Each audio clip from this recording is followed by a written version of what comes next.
A group of friends rented a remote forest guest house for a weekend trip. 5 people went in, but only 4 came out. And the strangest part was no one remembers the 5th person ever existing, except the camera footage that captured everyone inside. Jessica, Mark, Daniel, Chloe, and Ryan were college friends planning their final reunion. They found a very cheap guest house online with no reviews and no host photos.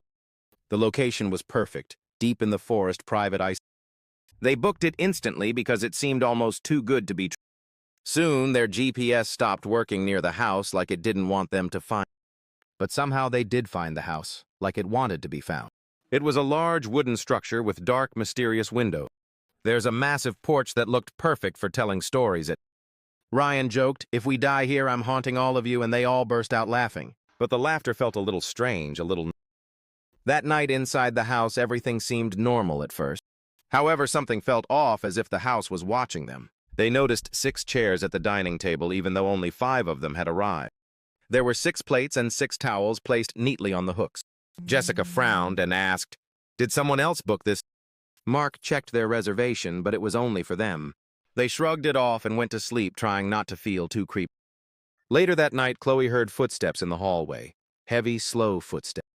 They stopped outside her door and she could hear breathing, wet and slow. She opened her door, but nobody was there. Only the hallway light was on when it was off earlier. In the morning, Ryan was mysteriously missing.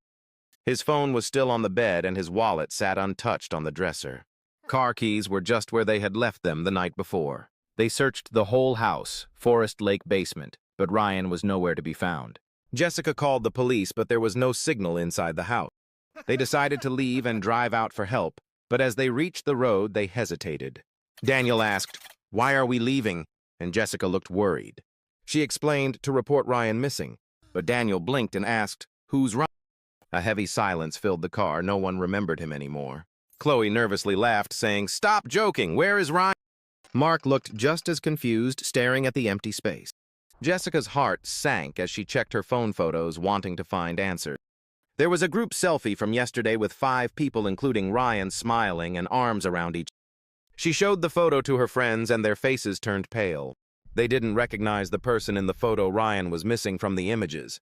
Their fear grew as the strange house continued to seem even more sinister. While searching the basement, Mark discovered a locked door hidden behind some shelves.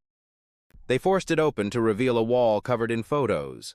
Hundreds of pictures of different groups of visitors. All these photos showed smiling guests, but remarkably, one person in each photo had their face scratched out, torn away. Under each photo, names were written and then crossed out except for one word repeated, "Stay."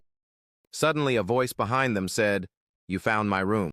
They turned to see a tall figure in the doorway with a head nearly touching the ceiling. Its face was blurry like static on a television screen. The figure softly said, "You forgot him already." Jessica whispered, "What are you?" And the figure smiled.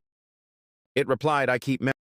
The creature explained calmly, "This house feeds on identity. Every group that visits loses one. The others forget they... That's how the house survives." Chloe started crying, feeling overwhelmed. The creature tilted its head and said, "Because someone must stay." The friends ran upstairs, grabbing their keys desperately. They drove away as fast as they could, finally reaching the highway, hoping to escape. Relief washed over them. They believed they had survived the nightmare. Weeks later, Jessica was sitting at her desk editing trip photos on her computer. Suddenly, she noticed something horrifying in the images. Every picture now showed only 3 people. No sign of Ryan or